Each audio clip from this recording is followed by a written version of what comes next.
Welcome to another edition of Expanding Mind. Your host, Eric Davis, and today we plunge deep into the cultures of consciousness, and particularly psychedelic consciousness. Today, when we're recording the show, not when you're listening to it, April 18th, the day before Immortal Bicycle Day, when Dr. Hoffman first intentionally ingested LSD in 1943. A day commemorated around the world and also commemorated, though not explicitly, by the significant psychedelic conference that's happening this weekend, again, after the weekend you'll be hearing this conversation, in the Bay Area. MAPS, of course,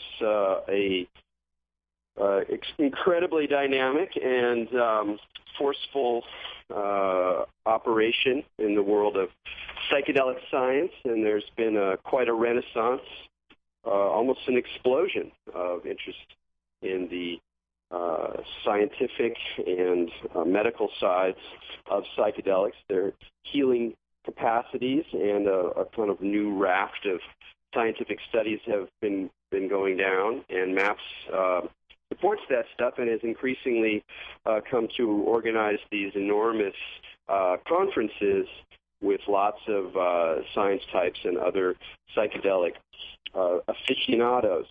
And while I'm very excited and encouraged by the upswing of this return to psychedelic science, to above-board mainstream labs, studying these materials, coming up with models, trying to understand how they could be useful in healing and in other functions. I'm not always that excited about the way that MAPS has sort of shifted the dialogue in contemporary psychedelic culture. Back in the 2000s, I went to a number of Mind States conferences, and these were really wonderful gatherings of visionary artists and curious characters and underground chemists and above-ground scientists and journalists and all sorts of characters. And these people still show up in droves to MAPS conferences, don't get me wrong. But there's been a shift as psychedelics have stepped closer to the mainstream, and the idea that at some point perhaps these things could be available for certain psychological or even physical healing, or made available to people at the end of their lives to deal with the suffering and pain, psychological and physical, of the end of life. Is that as we move towards a normalization of psychedelics, there's a tendency to kind of ignore or even repress the fact that modern psychedelic culture has been deeply underground in many ways and involved with criminality, but more specifically, a kind of a countercultural stream that in some ways I think gets short shrift in these discussions, as well as a kind of a need that I see for a more critical understanding of psychedelic experience and the problems that are raised, and ways we think about the past, ways we think about indigenous communities today, problems raised by the popularity of ayahuasca, a lot of serious issues. And again, all these people are there, but I get a little concerned sometimes that side of the story is getting lost in the rush to raise money and attention for above-board psychedelic studies. But I was enormously heartened, despite these relatively modest concerns, to receive a copy of Patrick Lundborg's magnum opus, Psychedelia, An Ancient Culture, A Modern Way of Life, which has a beautiful cover, and it's really an enormous treat, and definitely one of my favorite books on psychedelia that I've come across in a number of years. There's actually been a renaissance of book publishing on psychedelic topics in America, particularly Intertraditions has put out quite a lot of stuff. I'm not always that happy with it. There are some real gems in there. In fact, we'll be talking to one of their authors in a few weeks. Robert Tyndall wrote a really interesting book about the shamanism in ancient Greek mythology, its relationship to contemporary healing cultures. But Lundborg's book really takes the cake. And what I love about it, there's a number of things I love about it. One is that it's full of data, intensely researched book. His earlier book is Acid Archives, which is a collector, geek, psychedelic treasure trove of data and information on psychedelic music. So it's like for the hardcore. It's not a casual, a purchase or a mellow ride. It's a data-dense collector's dream. And Patrick brings some of that energy to this book, but at the same time, it takes off in all sorts of other directions. And though he's read, tons of scholarship and really engages with some of the most important thinkers in psychedelic studies in terms of contemporary understandings, in terms of understanding the past, questions of potential psychedelic influence on the Greek mystery traditions, et cetera, he doesn't really write exactly as a scholar. There's a playfulness, there's a kind of essayistic quality to the book, which makes it a bit enormous because it's big and full of ideas and kind of rages all over the place, but makes it very inviting and quite playful. Like one example, one of my favorite chapters that I've read, I haven't read the whole thing, he starts off talking about Apocalypse Now, and he recognizes rightly that it's really a book, a movie that's as much about psychedelics as anything else, and certainly California consciousness lays as heavily on that as the actual Vietnam War. And then he starts taking that idea and tracing it through Eliot's The Wasteland and ideas about mystery traditions and Weston's book on the Grail mysteries, and then looping it around into Yeats and peyote. It's really marvelous kind of movements through all of these different domains, which is, of course, what makes psychedelic thinking and writing so interesting. But with that, we'll bring on our co-host here on Expanding Mind, Maja Daou. Hey, Maja, how are you doing? I'm good, Eric. How are you? Pretty good. Do you ever have like really powerful shamanic dreams, like where you're kind of, I mean, I know I'm sure you have, but like you become identified with an animal, or you're in the forest, or you sort of become another being? Yeah, man. I had one of my gnarliest ones was I was on the beach and a great white shark swam up to the beach, and I was like, oh, I'm cool, it can't get me. And then he crawled up on the beach and ate me, and then swam out to sea, and I was in the belly of the shark, and then the shark gave birth to me, and I came out a shark, and then I was swimming up to a beach, and I saw myself on the beach as the shark that I came out. I knew it. I just had this intuition that was the right question to ask. Yeah, so I have a lot of those. No, that's perfect. Well, that'll be our sort of inaugural vision for the conversation. So, Patrick, welcome to Expanding Mind. Thank you, Erik. It's great to have you. You're calling from Stockholm, right? That's right. Good. Well, it sounds like our connection isn't too crazy.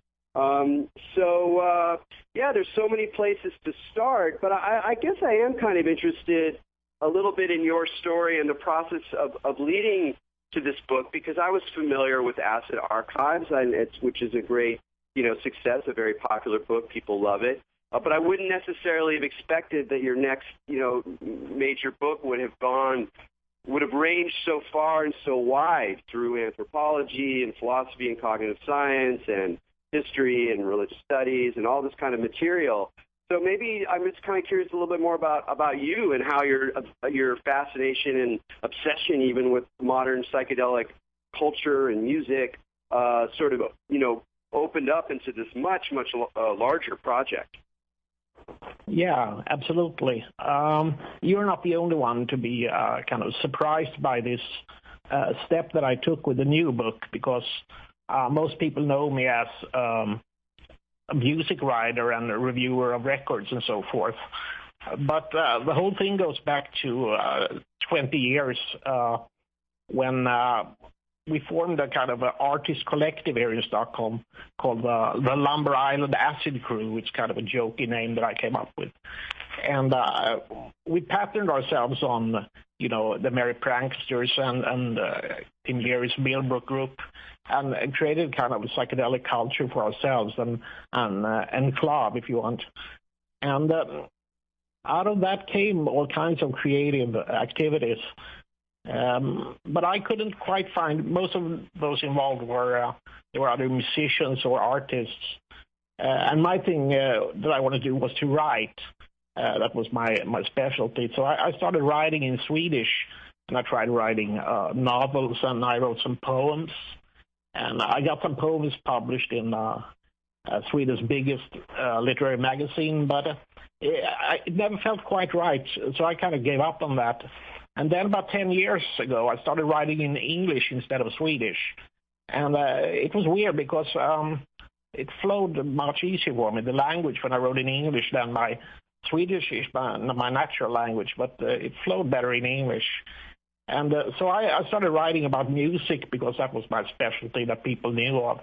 And from that came the acid archives that you know. But all the time since the late 1980s, I've always had a greater interest in psychedelic culture, and bought all the books and magazine clippings I've found and things like that. So for me, it was a natural step to expand the whole trip to psychedelic culture in general. But those who know me, they know me as a music writer. So there has been some surprise, yeah. Yeah, and I want to say this again, is that there's a lot of, as you know, partly because psychedelic culture has been so underground in the 20th century, that a lot of the important books, come out of, they're either, they're independently published, or they're published on small presses, or a lot of the theories, and there's, some very significant exceptions as well, but a lot of the deeper thinking about psychedelics has been done by people who are outside of academia, even if they're wrestling with intellectual problems, and they're reading anthropology, they're trying to understand the big issues in these fields. And that means that kind of part of the territory is this mixture of maybe more conventional ways of understanding, interpreting the world, like scientific ways of understanding, neurology and cognitive factors. And then there's often mixtures with like crazy ideas and marvelous cosmic maps and models of how quantum physics relates to DMT, et cetera, et cetera. And those things, they can be very inspiring and interesting in some ways. I tend to read them kind of like science fiction or a sort of visionary poem that just takes the form of an argument about how the world works. But your book gets to a really beautiful place in between, where you're engaged with some of those more cosmic questions, some of the trickier concepts, but you're also staying in a framework where you're really wrestling with some of the intellectual problems that have to do with how we think about these things and how we deal with other people's experiences. And so it's a really nice blend, and good to see that you had the oomph to get it out there on your own. And your English is really good. It's very sprightly and fun. And fun to read. And I guess, there's so many things that you cover, so many things we could talk about. Maybe a good place to start is to talk a little bit about music, because that's sort of where you've come from as a writer, and also there's a lot of that material in there. What's kind of special or particular about music as a gateway into this larger psychedelic culture? Yeah, that's a very good question. I actually thought about that the other day. Why music? Why not movies, say, or the plastic arts? And the psychedelic experience is primary visual. I think most people would agree. But when in that state, music seems to be the most effective stimuli or input that you can have. And I'm not sure why. It maybe demands just about enough of your sensory input for you to continue expanding in the psychedelic state and stimulating your mind, but not overtaking it. Something like that.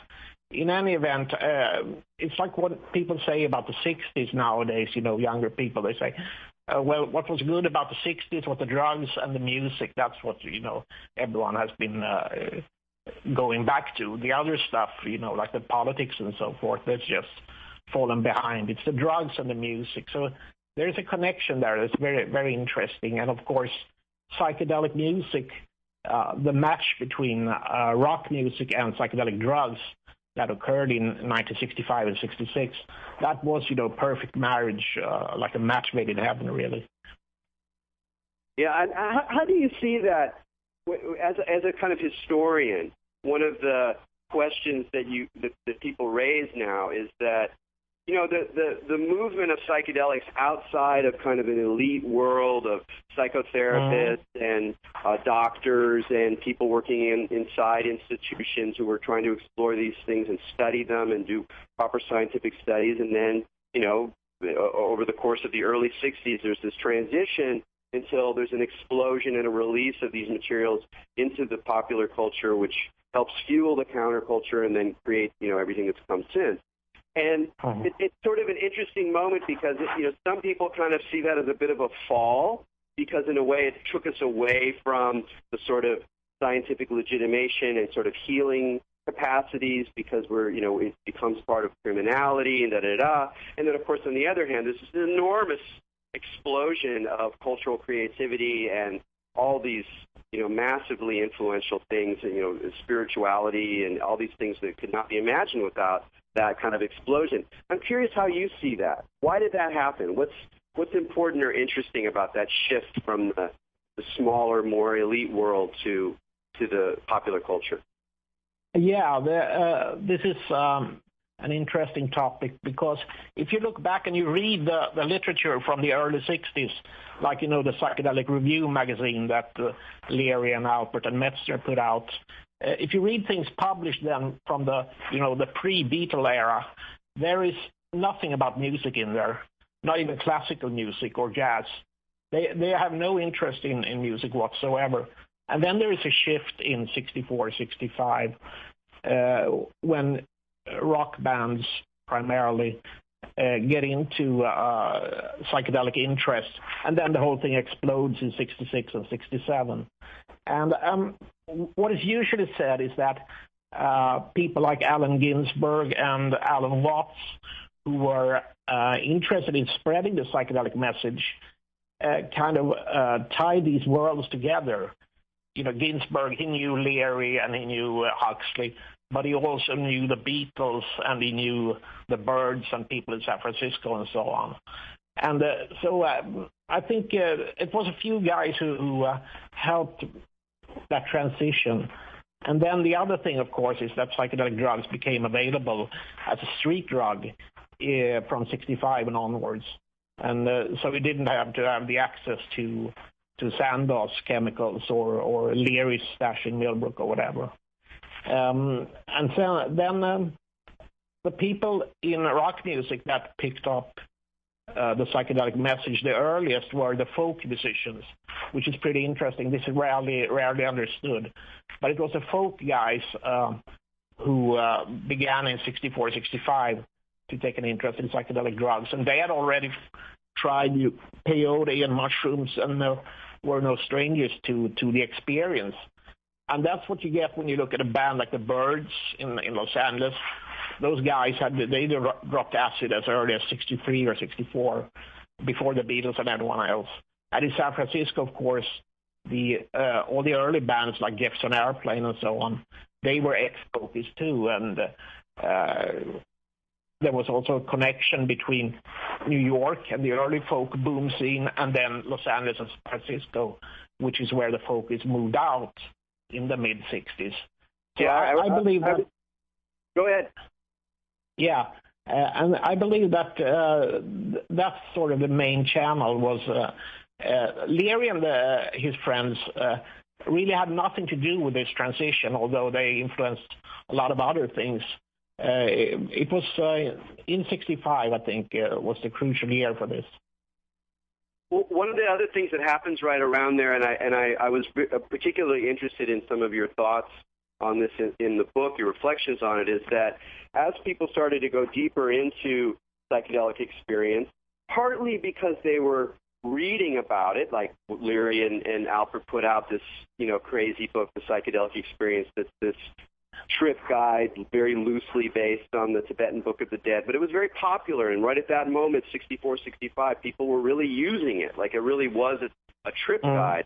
And partly through that, and partly through the just remarkable phenomenology of psychedelic experience, people started to interpret the visions they saw or even experience visions in a kind of religious way, whether we mean religion in terms of, Western religion or in terms of bodhisattvas and, shamanic, that there was this idea that there's something religious about psychedelic experience, and that really is a very important discourse for certainly the 60s and 70s, really a lot of people, et cetera.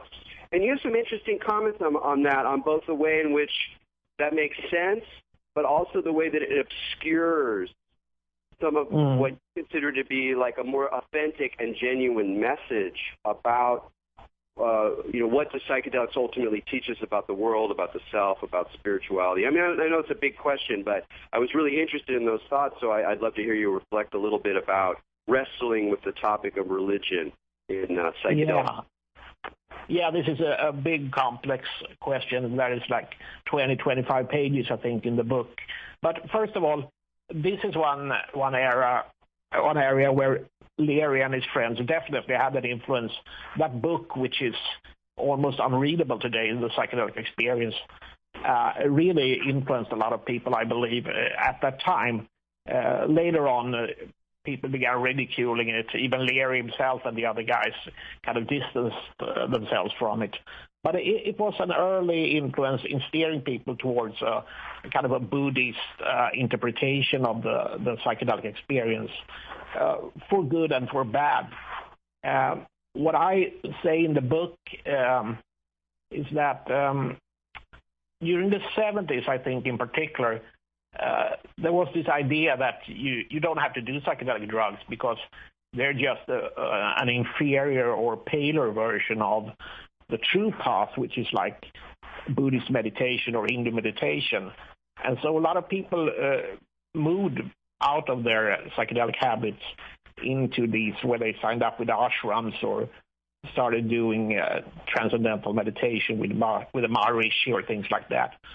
And this idea lingered for many years. When I got into this in the early to mid-'80s, this idea still lingered that, psychedelic drugs, they're okay, but if you really want to do something that takes you somewhere, you have to do the real path, which is the old religious spiritual training path. And what I say in the book is that this is not really true at all. It's more like a confused and maybe for political reasons idea that has surfaced during the 70s.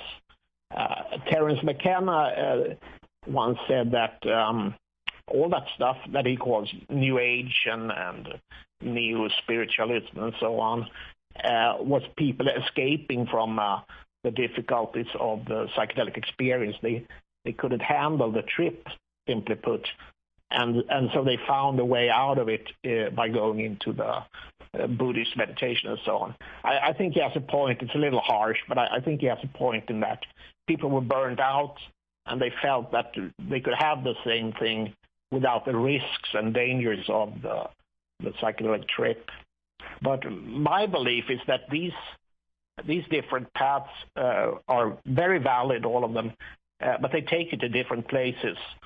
The psychedelic path is its own path, and I think that the shamanic paradigm that we've seen now since, about last 20 years,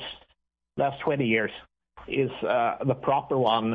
It's certainly better than the Buddhist view of it. And so if you approach the psychedelics and the related experience through a shamanic perspective, then it makes sense.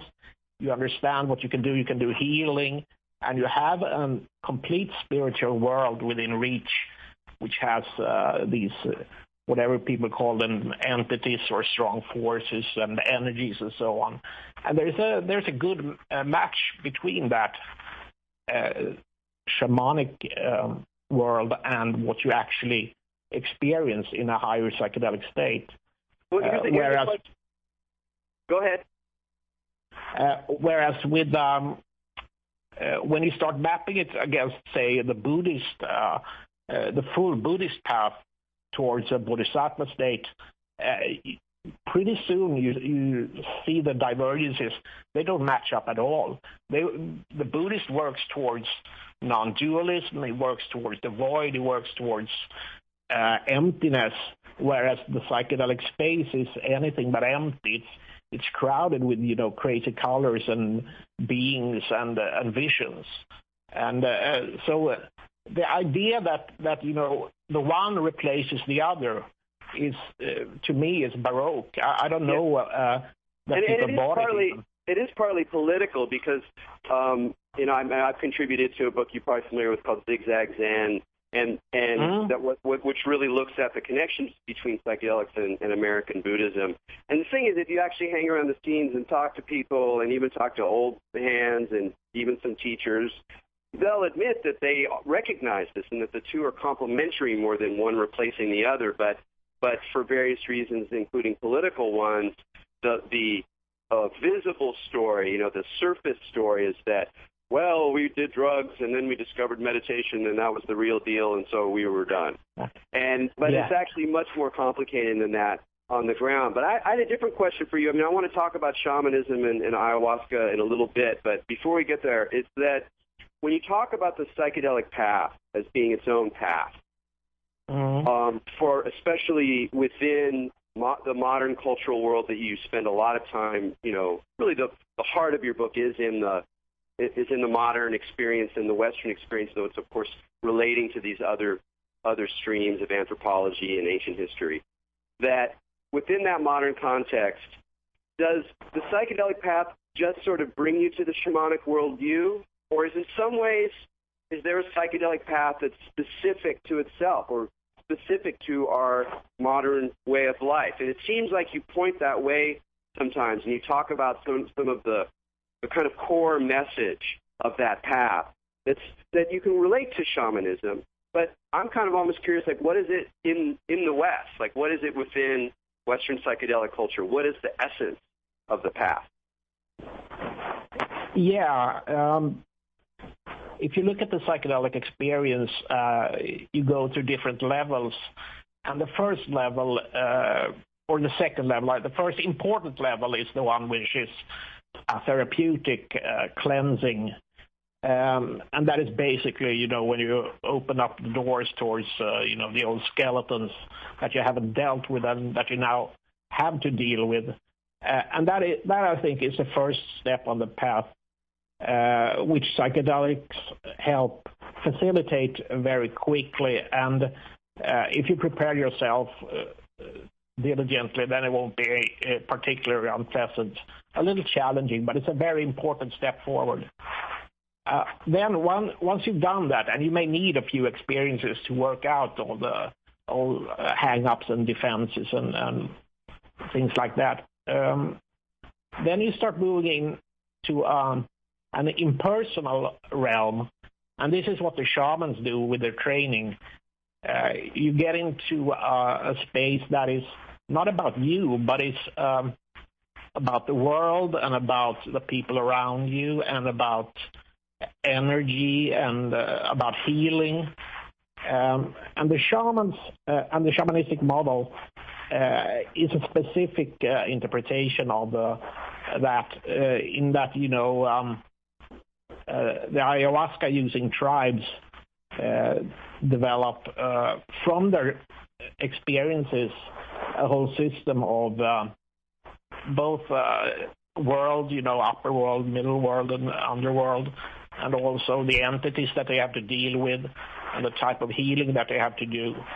And what I said earlier, that the shamanistic model is better fit for the psychedelic experience than the Buddhist model, I believe that it is. I think it's a more fruitful paradigm or metaphor for the psychedelic experience. But just like your question implies here, I do not think that the shamanistic model is identical to the essence of the psychedelic path. It's more like a better understanding of it. It's a step forward. And that is where I think Terence McKenna and also guys like Michael Harner have done a lot of very important work in bringing us out of the old 60s perspective. Well, and that's into the thing. There's a huge difference between the shamanistic psychedelic experience and then like the recreational psychedelic experience, right? With the shamans, they're actually using the meditations and techniques as a navigation system for while you're in the state, whereas like I feel like a lot of what happened in the 60s was just kind of got everybody in the state, and then there was like no direction, no purpose, no like kind of what do I do now? So it was like you were kind of in the same boat where that they were before they were experienced. Okay, now I'm just like this over here, but what does that mean? Whereas the shamans are actually like, okay, like here's this thing, what are we going to do there, right? Or what are we going to be, or how do we deal with this kind of thing? Is sort of how I look at it. And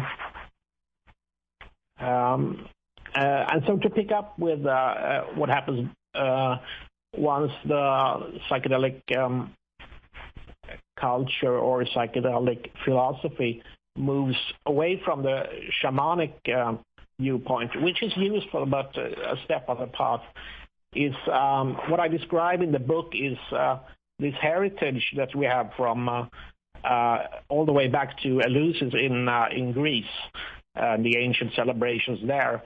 And I see it as resting on two important pillars.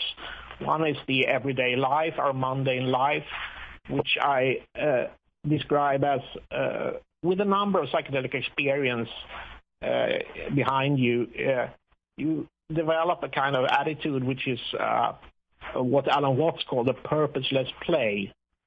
And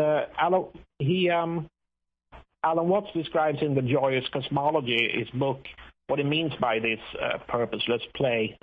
And it's an attitude towards life which is kind of Taoist and very easy to understand for a psychedelic person. And that is how you sort of live your everyday life. You could say that the Merry Pranksters were pretty close to that attitude also. So that is the mundane life. And then you have the celestial life for the psychedelic person, which is I see as a kind of Platonic thing, where you have the notion and also, in fact, the experience of a higher world existing. And this higher world throws its light back on the mundane life and gives you kind of confirmation and hope for a higher existence. And if you've been through some really profound psychedelic experience, you know that this exists. You know it without a shiver of a doubt that there is something else there. And so you have the purposeless play, which is your everyday life, and then you have something else that is above you, and you know it, and you keep in contact with it. And that's what the celebrations at Eleusis were about. And to some extent, that's what the rave parties are about, and the human being that they had in San Francisco and so on. Maintaining a contact with a higher spiritual world, which is a psychedelic oriented. Well, how do you feel about, people get, just by doing the psychedelics with no guidance, they have the realization that there's that higher place. But then the flip side of getting the hope and kind of reassurance of the spiritual world is the fear and paranoia. Like, why do psychedelics, when some people will experience that higher realm, they become kind of paranoid or almost schizophrenic as a result of it? Instead of kind of coming into communication with their higher self, they can kind of go the other direction too. I mean, what do you think that is?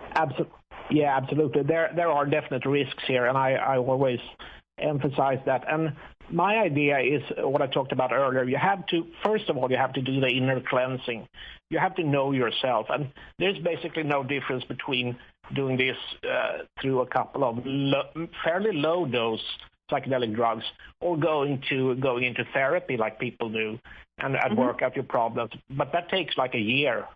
And you can do it in a month or two with the psychedelic drugs if you prepare yourself carefully, have someone there with you, and then you work out these things that you can leave behind the classic psychodynamic baggage simply. And once you've done away with that, the risk for negative experiences diminishes radically, because the stuff that comes in and haunts you and frightens you is almost always things that are connected to you as a person. And in the higher psychedelic realms, things become very impersonal. And then this is also true for the shamanic realms. And it's more like receiving messages, and it's more like you becoming someone, not necessarily a shaman, but becoming a person who receives instruction and views of a higher place that you can then share with others. So I believe most of the negative experiences come from people who basically walk in from the street, take a much too high dose of psychedelics, and then are confronted with the demons that they didn't even know they had inside them. And then things can go really bad. But that's a wonderful answer. I think the one other thing I'd like to say that I don't think is given enough language in the scene is that there's another risk that happens for people, especially once they've gone through a lot of their psychodynamic stuff. I don't think it ever really disappears entirely, but and who have spent time in that impersonal realm, is that then there's a problem of what psychologists call inflation.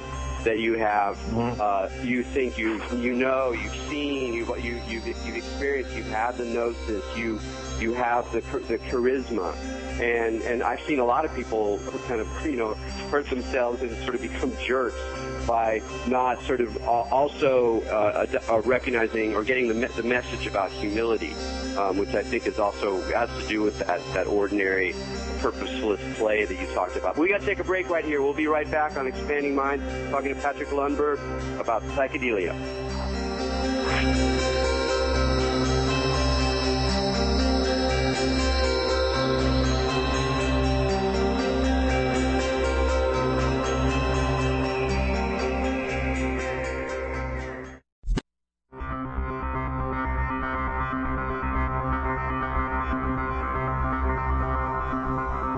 Welcome back to Expanding Minds on the Progressive Radio Network.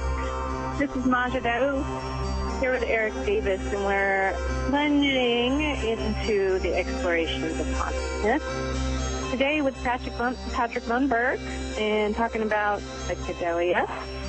And before the break, Patrick, we were talking a little bit about kind of navigating some of those fear places, and you had mentioned about the kind of backlash from the new age movement, trying to go just into meditation and avoiding it. But now there's been a lot of resurgences with the acceptability of all these things, with all the ayahuasca things and things like that. And I was curious if in your research and watching like kind of some of the anthropological trends, if you kind of mapped or saw any effect on society as a whole as a result of, wider usage of psychedelics.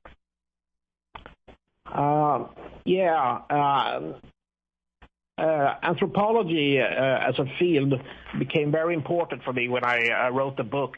I ended up reading dozens of books on anthropology, which was very interesting and which I wasn't really familiar with earlier. So I think anthropology has replaced psychology as I believe, most fruitful field for understanding the psychedelic experience from one of the established fields of science. And one thing that I pointed out in the book when we talk about ayahuasca and the wider use of ayahuasca is that some of the tribes in Amazonia who are completely immersed in ayahuasca use, they do not necessarily display any kind of peaceful Shangri-La type society norms or behavior or codes. Rather, they are as they may be as fierce and as hostile towards strangers and as uncompromising in their internal affairs as any other tribe in Amazonia. And so I found it very interesting to learn that the Shuar tribe, the Jibarot, as they were known earlier, who are known for headhunting and things like that in the past, they have always been known as one of the most dangerous tribes in South America. Maybe very exaggerated, but they are very heavy ayahuasca users, and so you try to put those two together, and you see that there isn't necessarily any effect on society or the tribe just because they do a lot of psychedelic drugs or have in fact integrated psychedelic drugs into their entire cosmology and healing and so on. And that was one thing that surprised me quite a bit when I read about this. This is still in the context of the Aboriginal tribes, but I think it was a kind of a lesson learned there that the step towards creating a society that is somehow shaped by psychedelic experiences is not a very easy one. There may not be a connection at all, in fact. Yeah, and that's some really, really good medicine you're just providing there that I wish more people would take. And particularly about anthropology, it's kind of confused me that there's so many really good, I mean, they have their problems, but there's so many really good anthropological accounts just of, Amazonian shamanism. And you learn so much, and you are forced to deal with these kinds of questions, with the dark side of it, with brujos, with the fierceness in the society. And then the other thing you encounter, which is also sort of forgotten in the current kind of ayahuasca fantasy I think I've talked about on the show before, is the incredible difference between indigenous, relatively traditional or strongly traditional use of ayahuasca and the mestizo experience, where you have people who are moving into the area and they're mutts and they come from somewhere else and they're half African American and they're whatever, and they start using this stuff. They come in, initially with waves of the rubber trappers, and it's a very 20th century phenomenon. And it's, of course, those guys that give us the first ayahuasca religions that really have an impact on northern Europeans, people, Northern Americans and Europeans, people started to go down and go to the Santo Daime and et cetera. And there's a real confusion about how different mestizo experience is from traditional shamanism and the fantasies about living in balance with nature and all this kind of stuff, which is beautiful, and there's some very important ideas there. But in a lot of ways, ayahuasca is more of a mestizo experience, and in some sense, we're, the Western, ayahuasca shamans coming down to drink, often with mestizo shamans. In a way, they're participating already in this sort of modern mixture where there's a lot of different things that are going on, which I think is actually kind of a positive thing. That it's not just about trying to emulate these rare tribes that are amazingly holding on to some kind of coherent traditional life in the jungle, which does happen and is extraordinary. But rather than fantasizing about getting to that, leave those guys alone. Let them do what they're doing. Hang out with the mestizos. These guys are like you. They're just different, and they've had much more experience, and some of them are powerful healers. But give up the fantasy to me gets in the way, and you did some good stuff in the book as well. You talk about Tausig's book, Colonialism, Shamanism, and the Wild Man, which is a tough book, but it's really, really valuable. I wish more people would read and talk about that one as well, because that's so much about the mestizo experience and politics and the modern world and the way those things are not separate from ayahuasca use in the jungle. But where do you see this stuff going? Where do you see ayahuasca religion in the West, or the development of psychedelic science? Do you think, are we going into like a science phase now?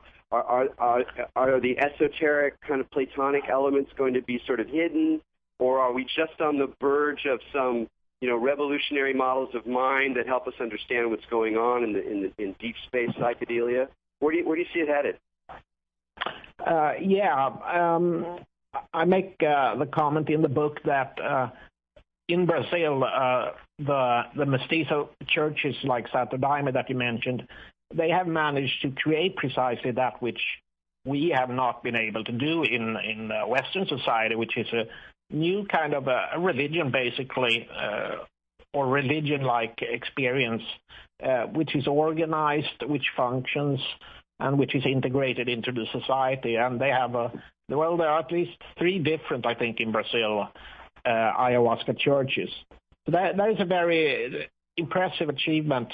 And we should ask ourselves why this has not happened in our countries. They're trying to export it now, or they have for 15 or 20 years, to set up ayahuasca churches in America and also here in Europe. I think they exist, but I hear no buzz about them. I never hear people talking about the local things we have here.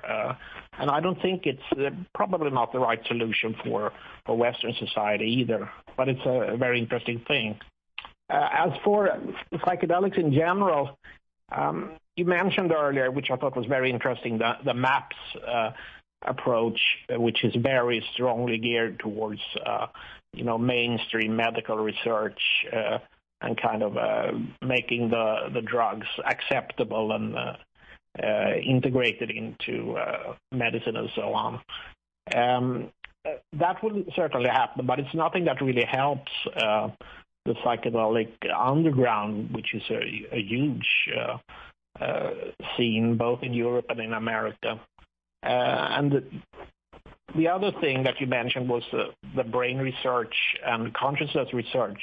And that, I believe, is one path that will be rewarding in the future. And what is interesting to note is that the psychedelic drugs, with their connection to the neurotransmitters like serotonin and dopamine, the psychedelic drugs are extremely valuable for that research. You can't go past them. And so they will continue to be used as people research the mind and how it operates, which is still today not known. No one knows for sure how the mind works and how consciousness is created. So I see an application there for psychedelic drugs, which is only at the beginning now. And this is not the same thing as the MAPS paradigm, which is it's healing, it's therapeutical. This is a hard science research. And I think this is going to be happening during this century. And I think maybe within 100 years, there will be an understanding, not complete, but reasonable of how the mind works, how consciousness is created, and the psychedelic drugs will...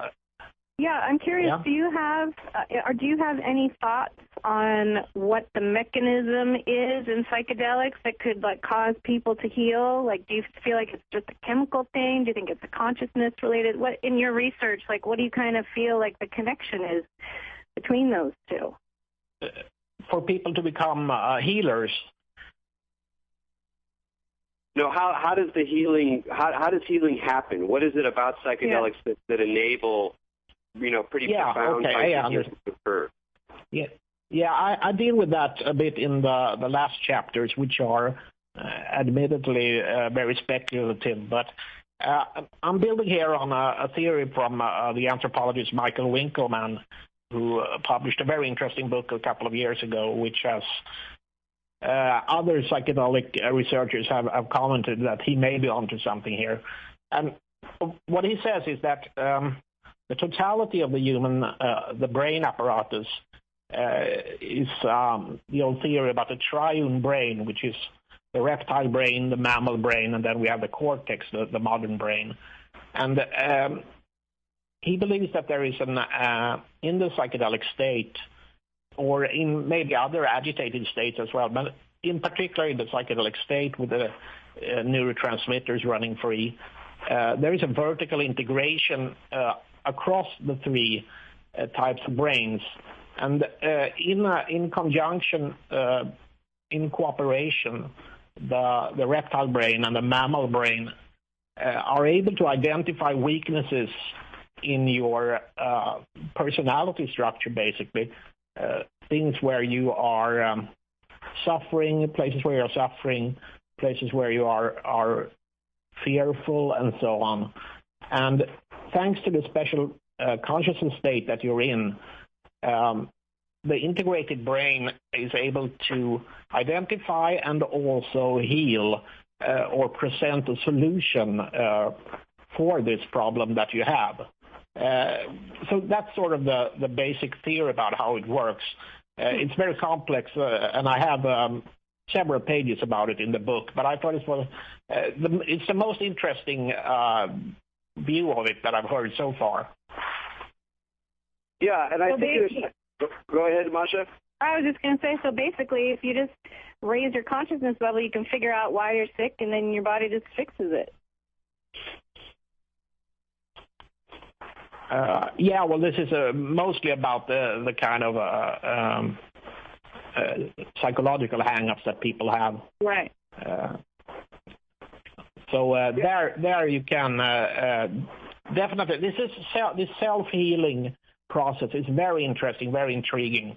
But what I described now is one possible theory.